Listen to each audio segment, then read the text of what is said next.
disponibilize também esse texto, que certamente irá nos ajudar bastante, tá bom?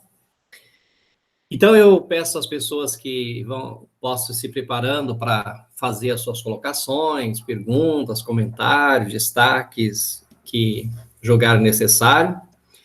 E enquanto vocês pensam um pouquinho, eu gostaria de ponderar algumas coisas a partir da fala do professor Marcelo, e também a respeito da pergunta que eu acho importante do Ernesto, porque historicamente nós estamos muito acostumados com essa versão mesmo, né, de que o norte foi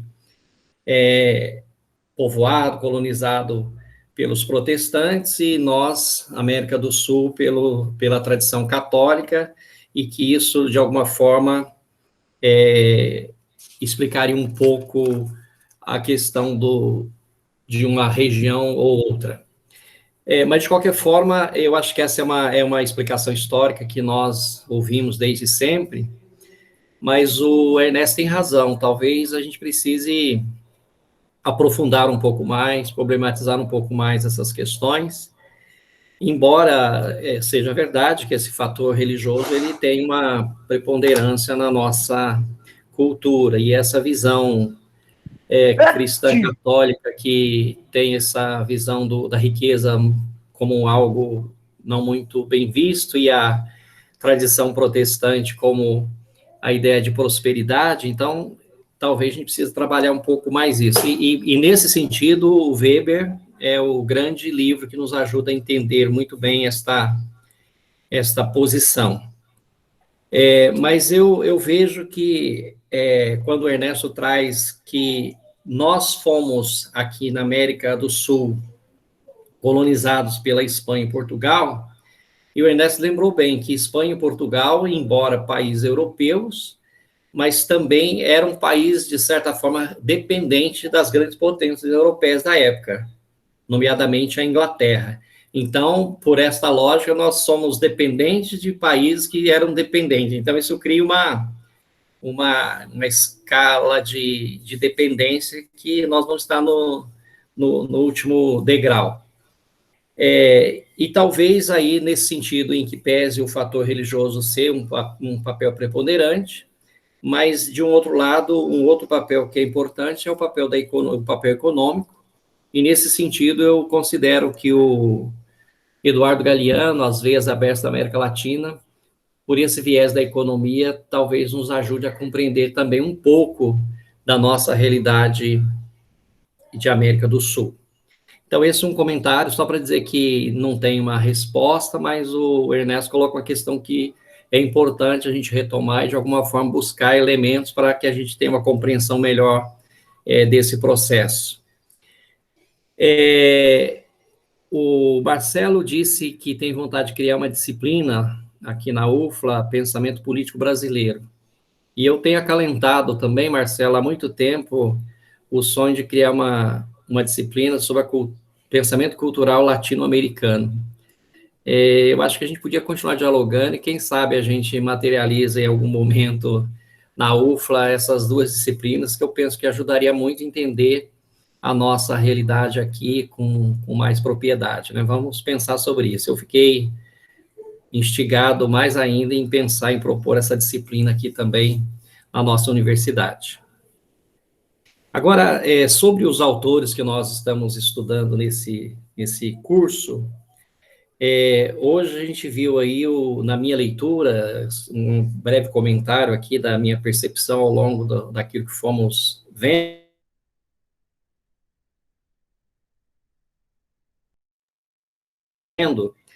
esse pensador do engajamento político, literalmente falando, porque é um sujeito que vai estar filiado a um partido político, é alguém que vai pensar e vai trazer todas as categorias de um pensamento postado no marxismo, é alguém que viaja para a União Soviética, para a China, para Cuba, para a Alemanha, e não é uma viagem de mero turismo, mas, como você mencionou bem, é uma viagem de profunda militância e de compromisso político. Então, a gente vê essa vertente muito forte no Caio Prado Júnior. Quando a gente olha para o Gilberto Freire, eu diria que aí a gente vê muito um perfil de engajamento cultural, porque vai estar muito fortemente presente no seu pensamento a questão da sexualidade, a questão da culinária, a questão, eu diria, antropológica mesmo, no contexto do seu pensamento. E o que nós vimos no ano passado, o Sérgio Buarque de Holanda, Raiz do Brasil, eu vejo que teria aí um engajamento com a realidade social, muito a partir desses critérios tipológicos do Max Weber, para exatamente à luz disso olhar as nossas raízes, as nossas profundidades aqui de um país. Enfim, são comentários rápidos aqui, mas que eu não sei se seria possível, Marcelo, a gente pensar um pouco nesta linha e tentando articular esses pensadores que, de fato, ajudam a gente a compreender um pouco melhor a nossa sociedade. E ambos, cada um a seu modo, ajudam também a gente a entender as nossas sombras históricas, né? Da colonização, da escravidão, da exploração, que é uma marca da nossa realidade, que passa a exploração no sentido mesmo de viés econômico e de outros aspectos também, mas veja, começa lá com a madeira, o ouro, o minério, o café, o açúcar. Hoje é um país produtor de grãos e proteínas para o mundo e as pessoas aqui com dificuldade, às vezes, de ter uma alimentação saudável. Então, são questões para que a gente possa pensar. E o interessante do Caio Prado, que é um autor, eu diria, dos três, talvez o mais radicalmente marxista, mas é importante essa distinção entre doutrina e método, não é? É um sujeito que tem um posicionamento, tem a sua visão de mundo a partir deste viés, mas não fica cegado por esta doutrina, mas utiliza o método e é capaz de fazer a autocrítica. Então, isso é bastante importante no sentido do nosso caso, de educadores, de pessoas que estão na universidade, que estão pensando, pesquisando, que a gente tenha também essa capacidade de não se cegar por nenhuma doutrina, por nenhum conceito, por nenhuma questão, mas que tenhamos um pouco essa grandeza de se abrir para as várias possibilidades para pensar a vida, a história, a cultura e etc. Uma outra questão importante que você mencionou, que no fundo, falando do Caio Prado, é que essa crítica à imitação, porque aqui nós não tivemos o proletário, o camponês e uma burguesia efetivamente como nós tivemos no velho mundo, na Europa, não é? Então, de alguma forma, fica uma imitação empobrecida, porque nós não temos essas categorias ou essas classes na mesma definição, no mesmo padrão que nós temos lá em outros cantos, não é? Então, é algo também para a gente pensar. Uma outra questão que mostra a importância desse pensador, na minha perspectiva, é que ele tem a formação no direito, mas depois, para elaborar o seu pensamento, ele vai para a história, para a geografia, para a economia, para a filosofia, ou seja, vai alargando as suas possibilidades. O mosaico tem exatamente essa perspectiva também, da gente unir pesquisadores e pessoas de diversas áreas de formação para que a gente possa fazer uso dessas várias áreas de conhecimento para ajudar a gente a compreender melhor a nossa realidade brasileira e latino-americana. Então, são alguns comentários que eu faço para abrir a nossa conversa, nosso diálogo aqui, e se você achar pertinente comentar alguma coisa a partir disso, fique à vontade. E uma questão propriamente dita que eu gostaria que você retomasse, é exatamente aquela ideia de continuidade e permanência na história nacional. Eu queria entender um pouco melhor essa questão, quer dizer, o que nós temos de avanço, de continuidade, ao mesmo tempo aquilo que permanece arraigado na nossa cultura. Então, essa seria uma pergunta. E os demais são comentários que eu faço a partir das provocações que a sua fala me trouxe. E, na sequência, então, fica aberto para que as pessoas possam se manifestar e fazer as suas perguntas e comentários.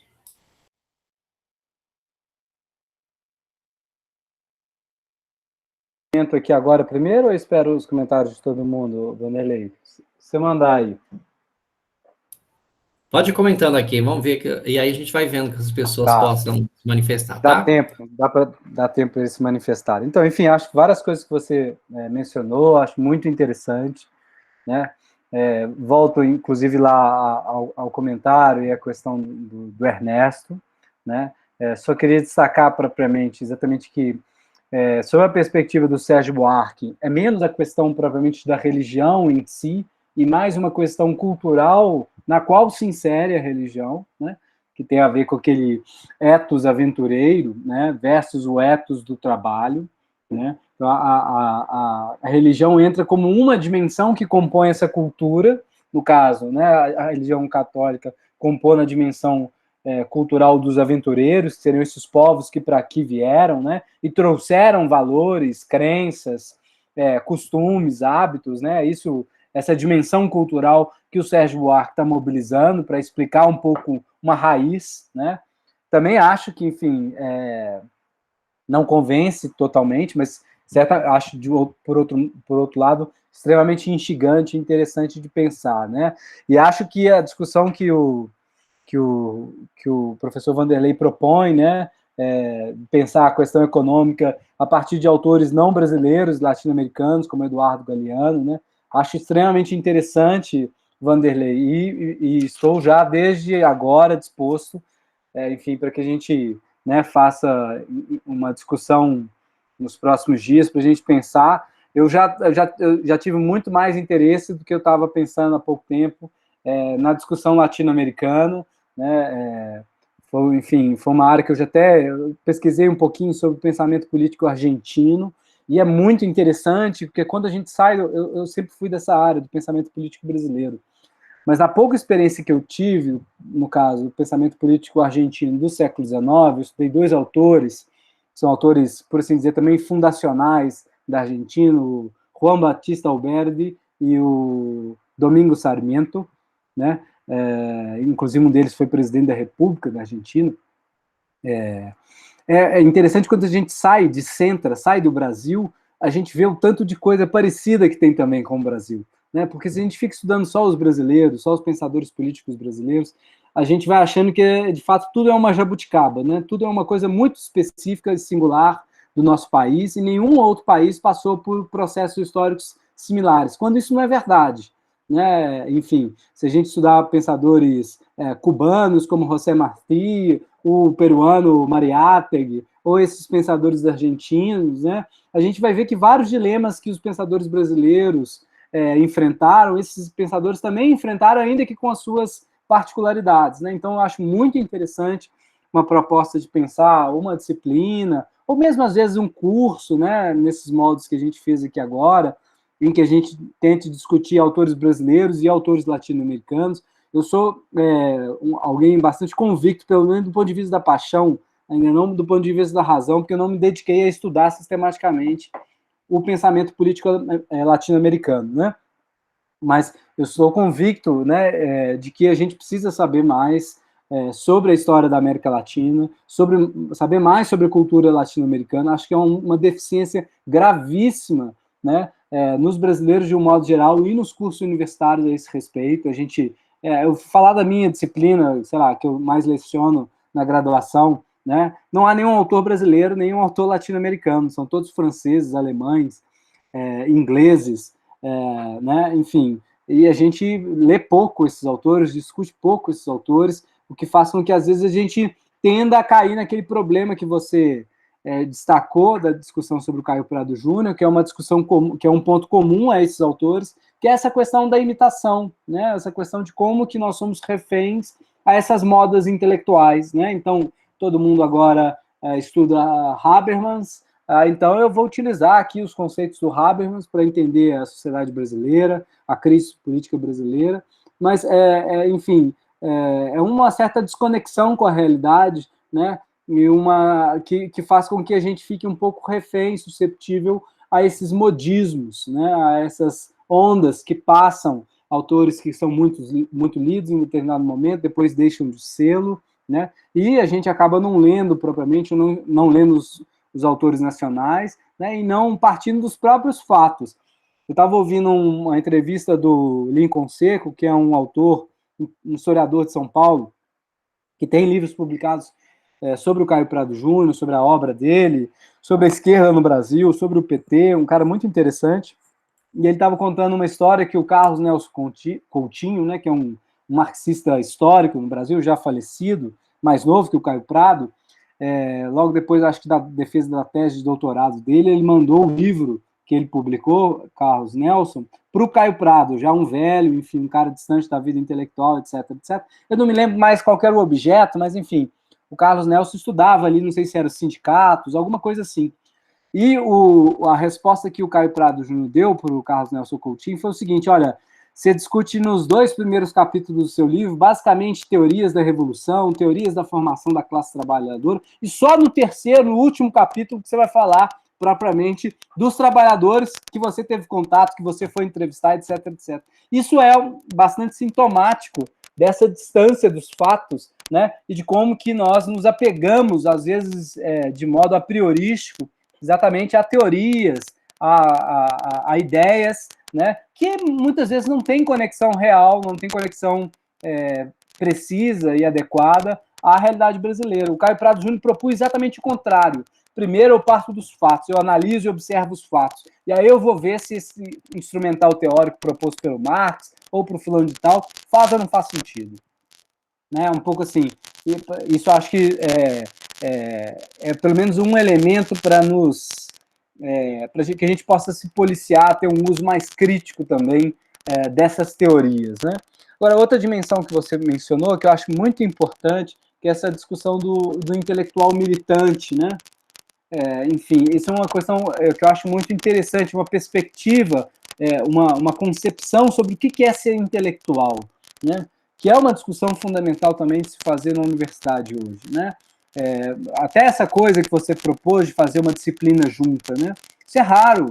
A maior parte das vezes, né, eu fico aqui pensando no meu canto, fulano de tal fica pensando no escritório dele, nos seus projetos, nas suas pesquisas, nas possibilidades de ensino, né? Mas é um tanto quanto fragmentada a coisa, né? E a gente não está envolvido propriamente em redes de colaboração, a gente não está frequentemente, não digo todos, claro, não é uma generalização, mas frequentemente não estamos engajados em movimentos sociais, em lutas sociais. Isso é exatamente o contrário do que fez, do que pregava o Caio Prado Júnior, né?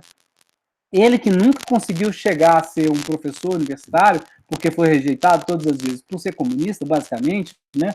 Enfim, um cara com a trajetória dele, com o número de publicação que ele tinha, com a qualidade, mais do que isso, com a qualidade das publicações que ele tinha, né? Não ingressar numa universidade, é uma vergonha para a universidade brasileira, né? Mas ele era alguém que estava mais preocupado, provavelmente, do que ter uma estabilidade, enfim, e ter um currículo cheio de publicações. Ele estava preocupado exatamente em se engajar nas lutas sociais, por tornar o Brasil um pouco menos injusto, tornar o Brasil mais igualitário, mais democrático, né?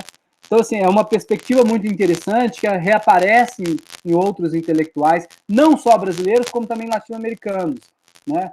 No Brasil, a gente tem a figura do Antônio Cândido, a gente tem a figura do Florestan Fernandes, dentre vários outros, né, que também acho que essa é uma dimensão muito importante do pensamento do Caio Prado Júnior, essa conexão e vinculação direta com a praxis. Né? Militante não é no sentido pejorativo que eu digo, né, não é no sentido de ser alguém que diz aquilo que o partido quer. Né? E a vida do Caio Prado Júnior demonstra exatamente como é possível você militar pela transformação da sociedade brasileira sem deixar de ser crítico, sem deixar de ter uma independência, uma autonomia intelectual. Ele que foi tantas vezes criticado pela direção do partido a qual ele esteve vinculado. Né? Bom, a questão do alargamento dos campos eu acho fundamental. Né? Acho que quem nunca ouviu falar ou escuta pela primeira vez ouvir falar do Caio Prado Júnior vai falar Caio Prado Júnior, historiador.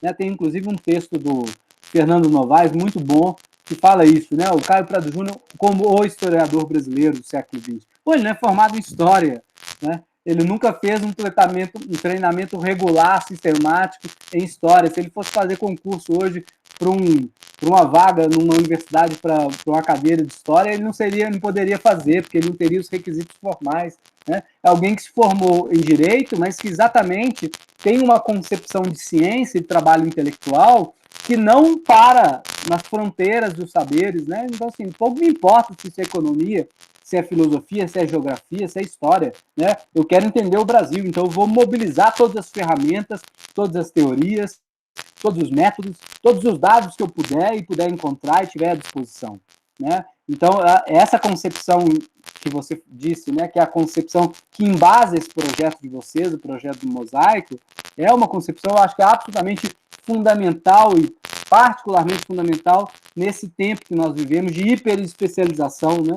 Eu falo muito com os meus estudantes e alunos, pelo menos quando eu me lembro, né? Leiam literatura, leiam os romances, leiam historiadores, leiam economistas, leiam qualquer coisa, né, que você achar que vale a pena para alargar o seu horizonte cultural, o seu horizonte de entendimento, né? A gente não tem que ficar circunscrito aos espaços formais ou formalizados do saber, né? O saber é uma coisa só, né? E o Caio Prado Júnior não tinha, enfim, um cara que está publicando lá o que é filosofia, e, enfim, provavelmente também não seria aceito em nenhum curso de filosofia no Brasil, né?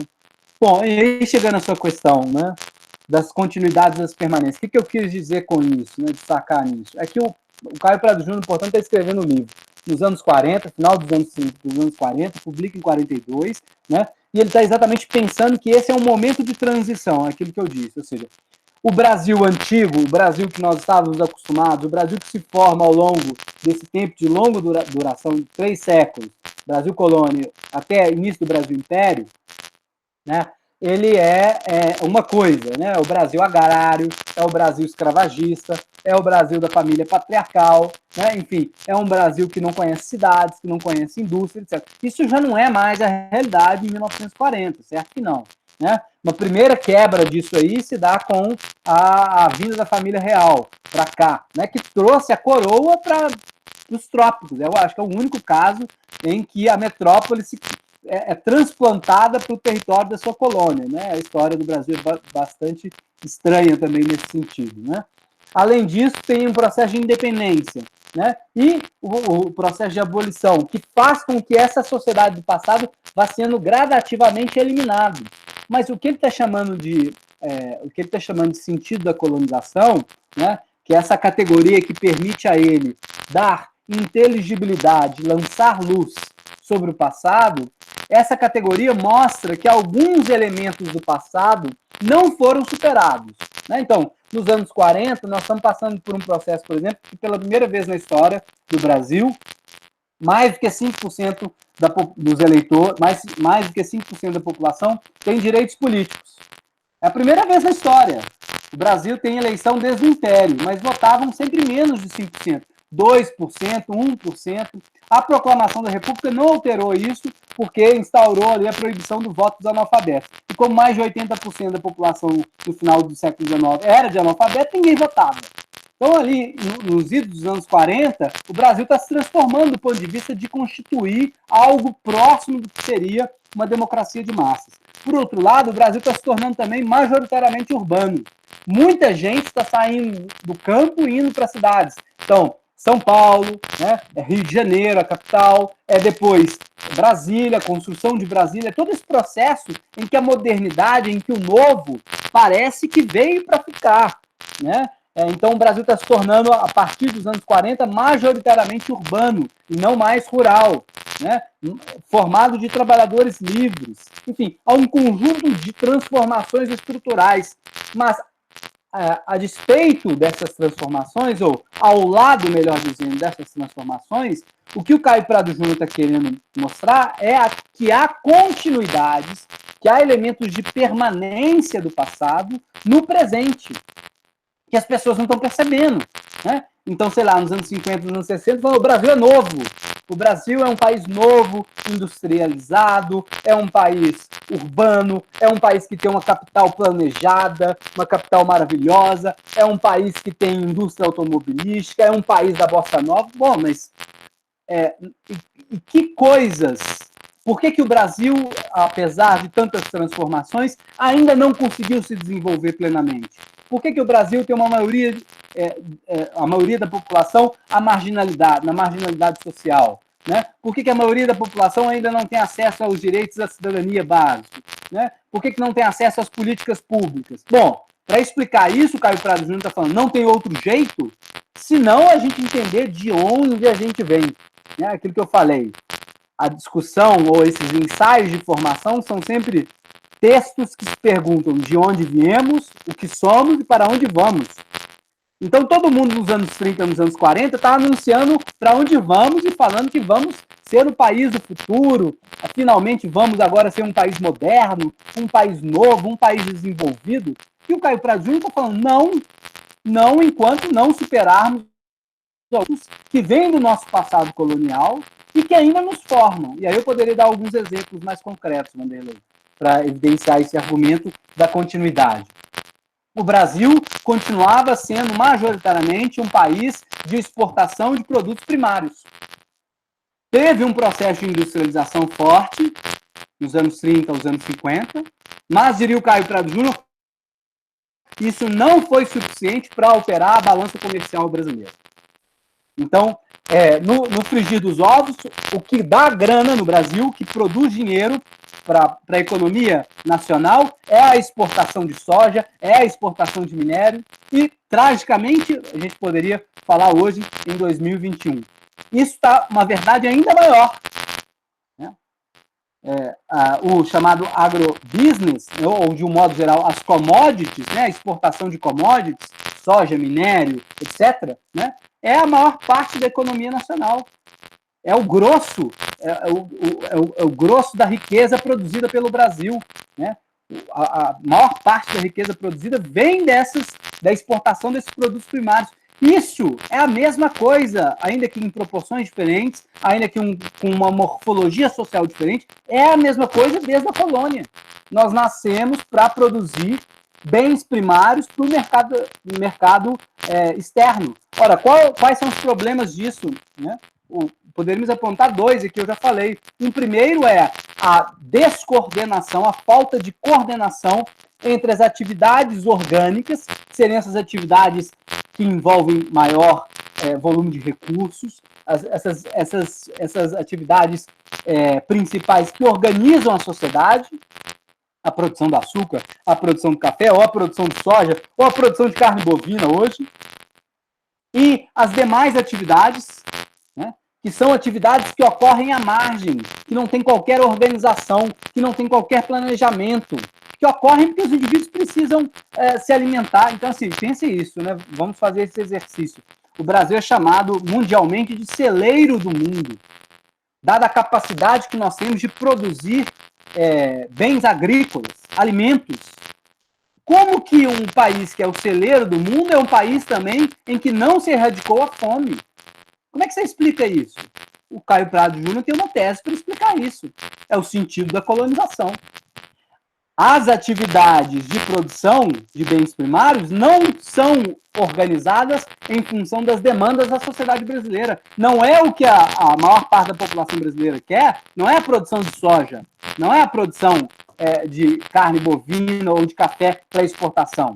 Ela tem um conjunto de necessidades que são ignoradas e que são só marginalmente atendidas. Então, é uma descoordenação entre mercado interno e mercado externo que é trágica e decisiva. E o segundo problema que eu acrescentaria é exatamente o fato de que dessa descoordenação, ou ao lado dessa descoordenação, faz com que a economia nacional fique sempre muito refém, muito suscetível, frágil, exposta às oscilações do mercado internacional. Né? Então, que maravilha, o Brasil é o exportador de soja e minério para a China. E aí a China está comprando produtos brasileiros, a economia brasileira vai lá para cima. Assim que tem algum problema ou alguma reorientação da política econômica chinesa, o Brasil vai para o fundo do poço. Né? Diz o Caio Prado Júnior, essa é a história do Brasil. Desde a colônia, não mudou. Esse elo de continuidade, esse traço nos marca porque isso faz parte do sentido da colonização. Ou seja, nós não conseguimos romper com esse traço formativo. Né? Do mesmo modo, sobre o aspecto mais social e de inclusão social, é uma tragédia. Porque se o país é organizado para a produção de bens de valor para o mercado europeu, para o mercado internacional que seja, significa que as políticas públicas, o Estado, né, os governantes se orientam tendo como prioridade essas atividades e não as necessidades da população brasileira, do grosso da população. Então, o que ele chama de massa inorgânica, né, era o que o Antônio Gramsci chamava na Itália de problema meridional, né? O sul da Itália, que é menos desenvolvido, e tem um conjunto de pessoas que vivem numa condição de oscilação, que não tem um trabalho regular. Porque o que acontece? Quem consegue se inserir nessas atividades orgânicas, quem vai trabalhar no engenho de açúcar, aí está na grande produção. Mas quem não consegue? Essas atividades econômicas, elas não incorporam toda a população. Então, o resto é resto. O resto está à margem. O resto está sempre numa condição mais precária, de dependência. É isso que explica por que, mesmo produzindo tantos alimentos, tanta gente passa fome no país. Né? Então, você tem problemas aí do ponto de vista econômico, tem problemas, obviamente, do ponto de vista também social e político. Né? Então, o Caio Prado Júnior, eu acho interessante, desses 3 textos, né? Do Sérgio Buarque, o Raiz do Brasil, do Casagrande Senzala, do Gilberto Freire, mas também de formação econômica, é exatamente isso. Olha, a modernidade está aí. Parece que o progresso chegou. O Brasil vai deixar de ser o país só do futuro, né, como se dizia já no século XIX, e vai ser o país do presente, né, a grande sensação do momento.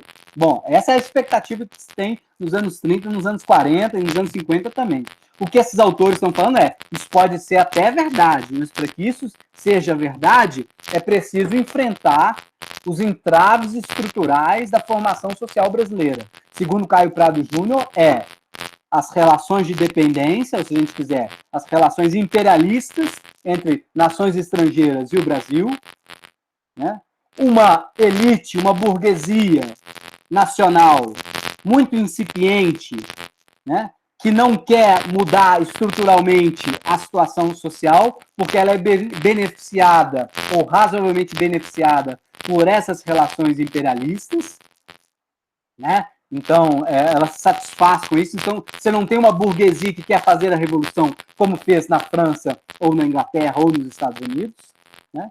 E você tem, de outro lado, uma classe trabalhadora em germe, em formação, mas que boa parte dela vive numa situação de desorganização política, econômica, de instabilidade, que faz com que qualquer projeto nacional seja muito complicado de ser implementado, né? Porque não é uma classe trabalhadora, como diria lá o Marx, que passou da situação de classe em si para classe para si. Não é uma classe trabalhadora consciente, né, que se organiza, que pressione o Estado, né? É uma classe trabalhadora, por exemplo, que vai ser refém das relações de clientela, dos coronéis do interior do país, etc, etc. Né? Então, o que eu acho, assim, se me permitem, né, sensacional é exatamente como que esses autores, todos eles, né, mobilizam teorias exógenas, pensam a partir de casos históricos de outros países, principalmente dos países centrais, mas sempre tem que, de algum modo, considerar as especificidades, os problemas e as particularidades do Brasil, que não são poucas. Né? Então, essa modernidade pode nunca vir. Né? O país não é plenamente moderno, ou é uma modernidade periférica, ou é uma outra modernidade, como vão dizer alguns, exatamente porque não rompe com o seu passado, porque continua ainda tendo um status neocolonial, né? Porque continua ainda numa situação de subserviência econômica diante de outras nações, porque não integrou a sociedade, a população, de um modo geral, sobretudo as classes mais baixas, à condição da sociedade burguesa, né? Então, enfim, por isso que tem relações de superexploração aqui que em países capitalistas não tem. Né? Uma empregada doméstica num país da Europa Ocidental nunca vai ser tratada igual é tratada no Brasil, como quase escrava ou semi-escrava. Né? Porque aqui isso é possível, exatamente por conta do nosso passado, que nos forma. Né? O Oliveira Viana, que, enfim, que é um pensador autoritário, que tem muita importância na formação desses autores, embora eles não sejam autoritários, né? Mas teve uma influência muito grande, que é um grande nome nos anos 20 e nos anos 30, e ele falava algo nesse sentido num livro chamado Populações Meridionais do Brasil, No prefácio ele diz algo do tipo como o passado que nos assombra, né? O passado brasileiro é quase como um fantasma que nos assombra, né? Que nos forma. Nos assombra porque nos forma, né? Porque ainda não conseguimos superá-lo, né? Então são esses elementos de continuidade que são também tratados no livro aí, Formação do Brasil. É um livro sobre a colônia, mas que está, na verdade, apontando para os anos 40, para o século XX, falando, olha, tem traços coloniais que nós não superamos ainda, né? Por exemplo, a relação e o modo como vemos o trabalho. E aí não entra uma discussão do Caio Prado, uma discussão de ordem religiosa, né? É pelo fato da gente ter utilizado durante séculos de trabalhadores escravos, né? E a escravidão ser uma coisa vista como algo horrível, enfim, e a escravidão e o trabalho está associado a uma coisa negativa, né? Então, o legal é não trabalhar, né? Enfim, que sociedade capitalista pode se formar numa cultura escravagista? Nenhuma, né? Ou uma sociedade capitalista bem específica, bem estranha, né? Enfim, falei demais aqui. Ok, Marcelo, obrigado. Eu agora abro, então, a palavra a Carolina, a Dulcinea, o Ernesto, o Fábio, Jefferson, Helena, Jussuí, a Maria do Rosário, Mariana, Poliana. Fique à vontade para fazer as questões. E aqui no nosso chat, aqui tem, a Poliana colocou algumas questões que eu passo para você ponderar sobre, Marcelo. Ela colocou o seguinte: a respeito do Brasil ter sido no passado uma colônia que só existia para enriquecer a Europa, podemos dizer que esse passado ficou apenas no passado? Essa é a pergunta. Depois tem um comentário: quando me deparo com esse pensamento, sinto uma angústia muito grande. É como se nós brasileiros hoje tivéssemos herdado essa triste verdade que muitas vezes é paralisante e de tão cruel. E uma outra pergunta ainda: esse sistema de exportação meio que nos deixa manchados? Ela faz essas perguntas. Ok, então, assim, respondendo talvez em conjunto, né? Primeiro, né? Esse passado, sim, né? Ele, quer dizer, melhor dizendo, esse passado não ficou só no passado, como eu estava explicando, né? A partir da questão do Vanderlei, né? Esses elementos de continuidade mostram exatamente que há traços da formação brasileira que atravessam os séculos e, portanto, não foram superados. Então, você pode ter o que o Sérgio Buarque de Holanda falava de revoluções horizontais, né? Sai um grupo político, entra outro, né? Mas estruturalmente o país continua dependente economicamente. A gente poderia trazer para os nossos dias, né? Talvez a eleição dos governos petistas tenha sido a grande novidade da nova república, da última grande fase, período político que a gente teve. Bom, o agrobusiness, né, que é exatamente um setor produtivo de exportação de bens primários, foi um dos setores mais privilegiados por esses governos que se esperava uma postura diferente, né? Caio Prado Júnior não estava vivo, mas, enfim, se tivesse, provavelmente faria uma avaliação bastante negativa, né? No sentido exatamente de mostrar como que as oligarquias tentam, de algum modo, apresentar alguma solução, porque você tem um problema social. Né? Você tem pessoas que não estão incluídas na cidadania, pessoas que não têm trabalho e condições de subsistência razoáveis, né? O que ele está falando, gente passando fome, isso desde a colônia, né? Até hoje, até o século XXI. Mas essas pessoas, enfim, você tem problemas sociais que geram uma pressão sobre o sistema político, mas qual que é a resposta do sistema político? É criar soluções ilusórias, é não enfrentar o problema, não enfrentar, por exemplo, a altíssima, quase obscena concentração de terra que tem no Brasil, não enfrentar a dependência do Brasil frente às potências estrangeiras, né? Ou, em alguns casos, enfrentar muito marginalmente essas questões, né? Você pode ter tido alguma alteração, mas elas não são, de fato, superadas, né? O fato da economia brasileira depender... O Brasil está passando hoje por um processo de desindustrialização, né? A participação da indústria no Brasil hoje, eu acho que não supera 2 dígitos, não chega a 10%. É um negócio ridículo, né? Enfim, isso significa que a maior parte do nosso PIB é decorrência do setor primário, que é isso que eu estava falando, exportação desses produtos de baixo valor agregado, mas que a gente vende lá, né, minério de ferro para a China, para depois ficar comprando produto muito mais caro que eles fazem com o nosso próprio minério, né? E o setor terciário, né? Então, você tem aí elementos de continuidade que mostram exatamente como esse passado ele se repõe, ele se reposiciona no presente, ainda que sob nova feição, mas mostrando exatamente que há obstáculos estruturais que não são enfrentados, né? Com relação à obra do Caio Prado, que trata da indústria, eu sinceramente desconheço, assim. Não sei se tem alguma dessas que eu mencionei, eu não li todas, né? Enfim, é um desses autores que eu tenho tentado estudar mais, assim, que eu tenho mais curiosidade, é o Caio Prado Júnior, mas eu não conheço nenhuma obra específica em que ele trata da questão da industrialização, né? Isso vai aparecer mais fortemente na geração posterior de intelectuais, né? Como, por exemplo, no caso do Celso Furtado, né? Aí essa discussão é feita mais sistematicamente. Enfim, eu acho que só uma coisa, né? Para a gente também não ficar numa situação um pouco paralisante, né? E, enfim, de negatividade, né? Se esse passado ainda nos forma, né? Se ao compreender, ler nesses autores, né? A gente compreende como que o passado ainda ele se reposiciona, né? Ele se reestabelece sob novas vestes, né? E impede o desenvolvimento, a autonomia nacional, nos termos do Caio Prado, né? Por outro lado, diria o Caio Prado Júnior, eles nos impele, porque, enfim, não tem outra realidade social, não adianta a gente ignorar isso. Então, não tem outra coisa a fazer do que nos mobilizarmos, né, política e socialmente, não necessariamente dentro de um partido, né, mas como membros de uma sociedade, para adotar uma postura mais ativa, né, diante do passado, diante do presente, né?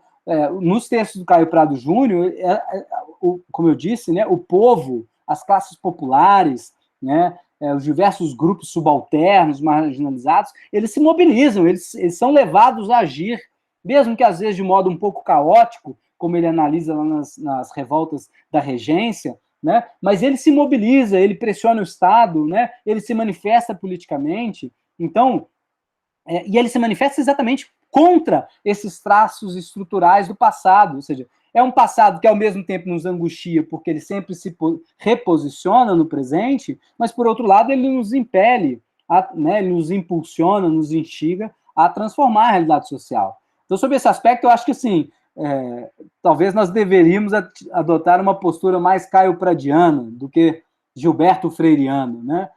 Mais de tentar transformar o presente, né, e romper com o passado, sem necessariamente significar negar o passado, né, mas romper com os obstáculos estabelecidos pelo nosso passado, colonial, escravagista, violento, desigual, etc., né, essa talvez seja uma postura importante da gente começar a adotar, inclusive na universidade, né?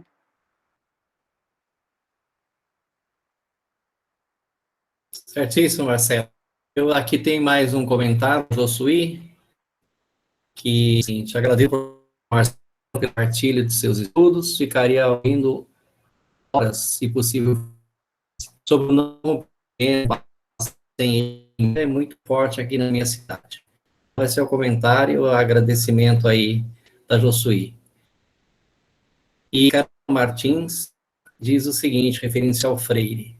Diz Paulo Freire, são as situações limites em si mesmas, geradoras de um clima de desesperança, mas a percepção que os homens têm dela no fundamento histórico como um freio que eles não podem ultrapassar. No momento que a percepção que se instala, não se desenvolve um clima de homens nas funções limites. Eu acho que ela corrobora com a sua última fala de que nós não podemos ficar presos ao fatalismo, mas temos que encarar essa realidade que temos e, de alguma forma, encarar o desafio de transformá-la.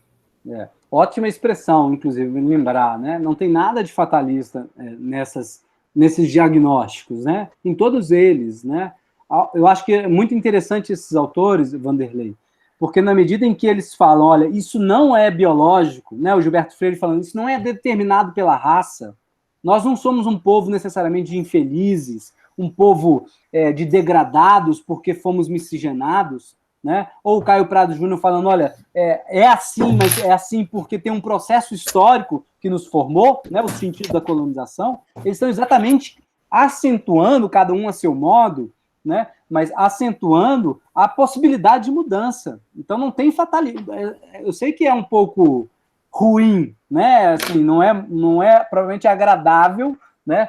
Falar que alguma coisa que era parte do passado colonial brasileiro estava presente em 1940 e ainda está presente em 2021. Eu sei que isso não é animador, né? No entanto, não tem nada de fatalismo nisso. Tem sim a ideia, o diagnóstico de que há estruturas no Brasil que precisam ser superadas, porque senão o moderno não vem. Não vai ter cidadania, não vai ter democracia e não vai ter capitalismo. É isso que eles estão falando, né? Não, enquanto tiver qual país capitalista no mundo tem concentração de terras igual ao Brasil? Nenhum.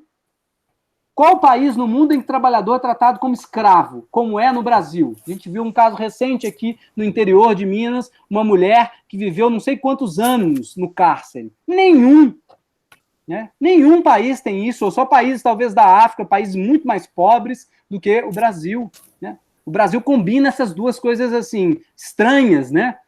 Uma riqueza, um PIB gigantesco, uma das 10 ou quase 10 maiores economias do mundo, e ao mesmo tempo um dos países mais desiguais e injustos.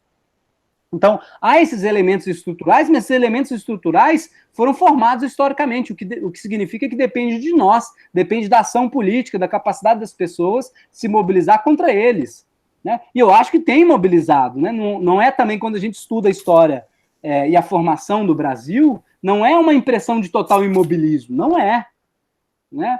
Se a gente for ver, por exemplo, a discussão que hoje nós temos sobre racismo, né, comparada à discussão que era feita por esses intelectuais nos anos 30, nos anos 40, sobre o racismo, é preciso dizer, houve um desenvolvimento significativo da discussão e não só do enfrentamento ao racismo. Né? Então, assim, mas isso houve essa mudança, nós vemos o racismo hoje de um modo radicalmente diferente e, diria eu, mais preciso, mais justo, comparativamente a esses autores, esses gigantes do pensamento brasileiro, dos anos 30, dos anos 40, porque houve um enfrentamento político, porque as pessoas se mobilizaram, porque houve um movimento negro, suas várias correntes se mobilizando e fazendo com que a própria intelectualidade repensasse as relações raciais no Brasil. Né? Ou seja, as coisas não caem de paraquedas, mas, por um lado, né? Mas por outro lado, elas também não estão determinadas, não há um destino para o brasileiro. Né? E o Caio Prado Júnior é um marxista, né? Como diz lá o Marx no livro 18 de Brumário, de Luiz Bonaparte, né? Os homens fazem a própria história, mas não fazem nas condições que escolhem. O Caio Prado Júnior subscreveria essa frase certamente. Nós fazemos a nossa história, mas as condições em que fazemos a história não são dadas ou escolhidas por nós. Né? Mas quem faz a história são os seres humanos. Né? Então, acho que o Caio Prado Júnior, esses autores, eles criam essa perspectiva de transformação. E eram pessoas que estavam pensando nisso, se propondo a isso. Agora, com relação ao Paulo Freire, né, enfim, eu tenho que responder reconhecendo minha total ignorância, li mal e porcamente Pedagogia do Oprimido, e reitero aqui minha vontade de um dia ouvi-los, professor Vanderlei, os demais professores que aqui frequentaram, né, enfim, quem está aqui participando desse grupo, que certamente conhece muito mais do Paulo Freire, que é um pensador muito importante, né, para a história brasileira, né, e seria muito interessante discutir, inclusive, as aproximações, as convergências, as divergências entre o Paulo Freire e esses outros pensadores, né?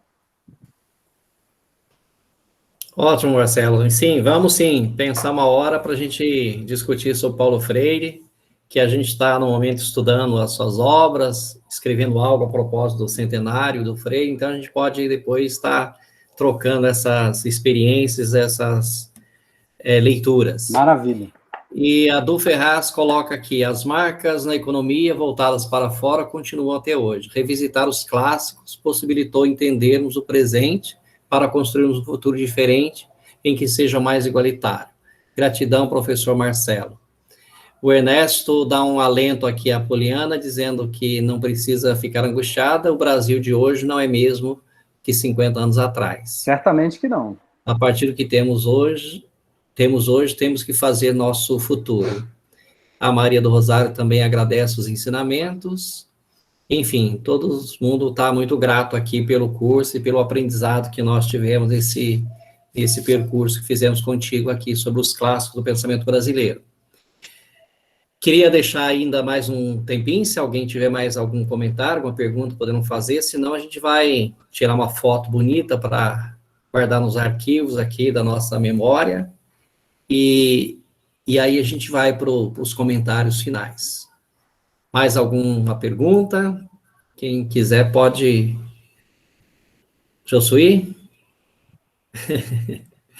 Não, ela só quer para a foto, então.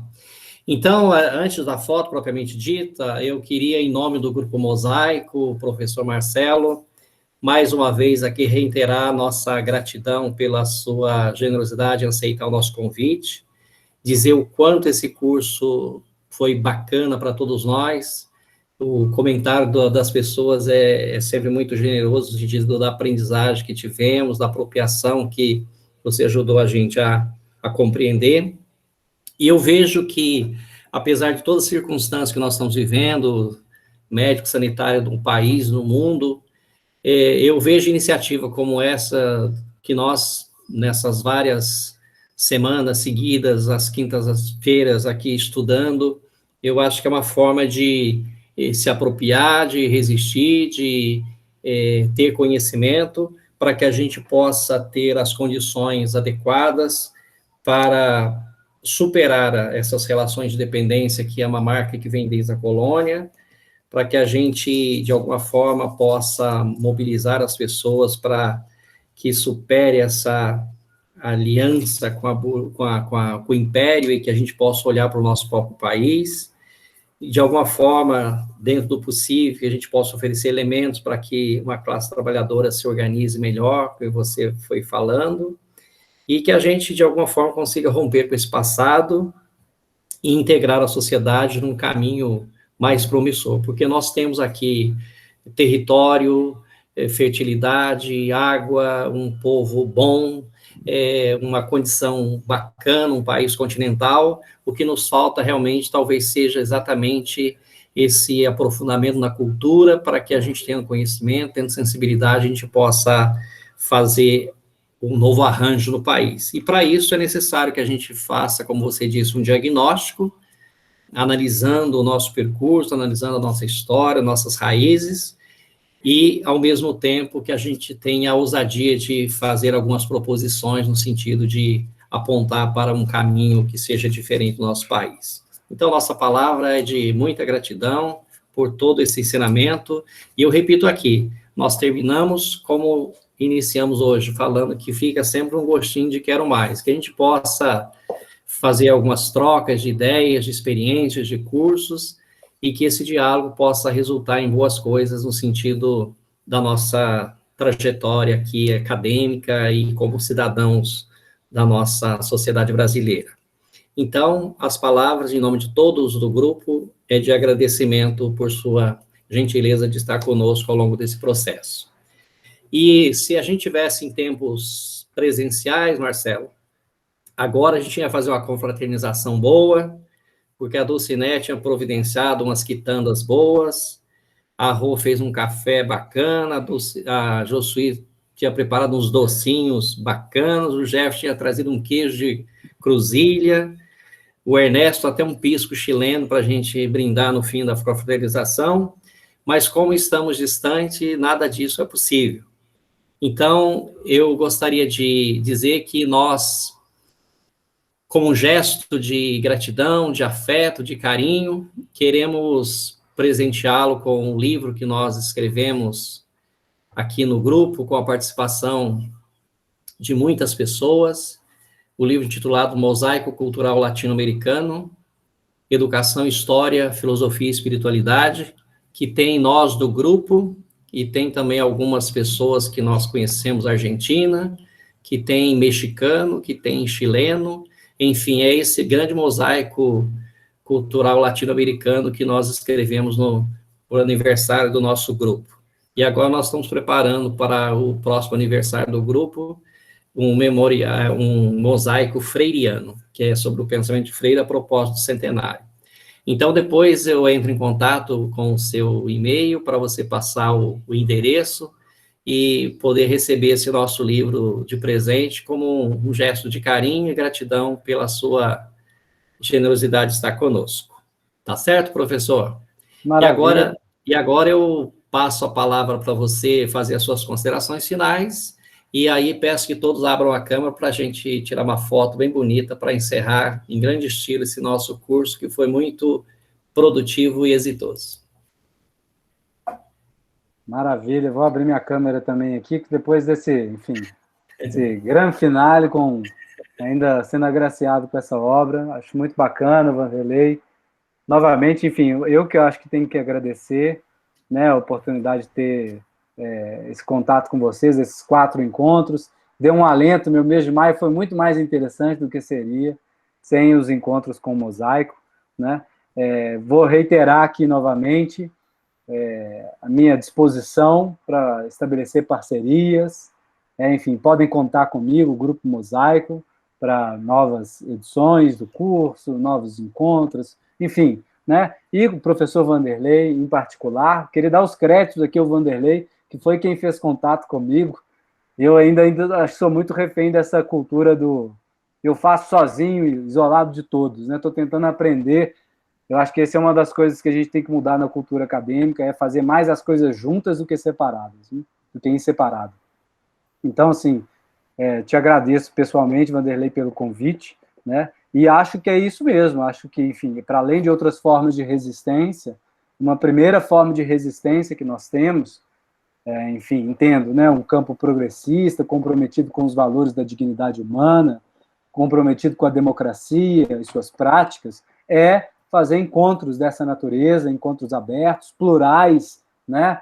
Sem dogmatismo de qualquer espécie, mas exatamente para tentar entender o que é o Brasil, né? Tentar antever possibilidades e perspectivas de transformação no nosso país, né? O Antônio Cândido fala isso na formação da literatura brasileira, né? Ele fala que a literatura brasileira ela nasce como um braço secundário da literatura portuguesa. Mas aí ele diz, se ninguém for amar a literatura brasileira, quem mais irá amá-la? Né? Então, se ninguém mais fizer algo pelo país, quem mais irá fazer? Né? Eu acho que, obviamente, cabe a nós, cidadãos e cidadãs brasileiras, fazer algo. Né? Então, estou à disposição sempre do Mosaico, foi uma grande felicidade ter esses encontros com vocês. E obrigado pelo livro, vou ler ele com muito carinho e atenção. Agora vamos lá, então, todo mundo mostrando o rosto aí para a gente tirar uma foto bem bacana. Oba! E o cafezinho fica para um pós-pandemia, viu, Marcelo? A gente reúne um dia para tomar o café e brindar junto, tá certo? E o pisco? O Ernesto vai cuidar para nós do pisco lá. Tá certo. Aí, cadê? Quem vai tirar foto? A Carol? Então, Carol, prepara aí, avisa a gente pro sorriso.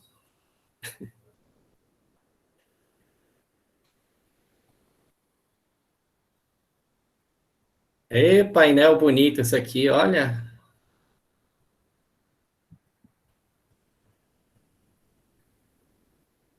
Eu não estou me vendo, mas vocês me viram, né? Saí na foto, não?